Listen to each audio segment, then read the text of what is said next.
Human body systems in 3D.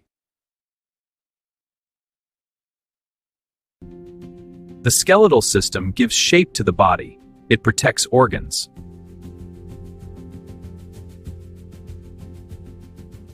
The muscular system helps the body move.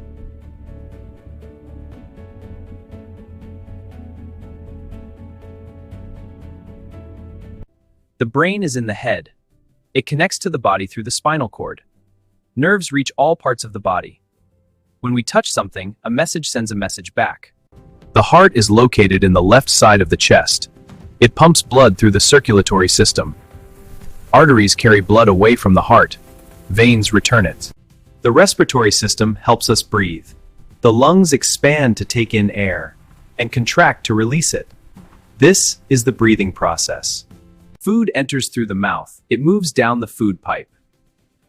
It reaches the stomach where it is broken down.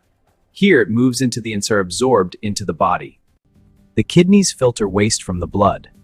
The waste turns into urine. It moves down tubes to the bladder. The bladder stores the waste. Glands in the body make hormones. Hormones travel through the body. They control growth and other functions. The human body is amazing. Thank you for watching.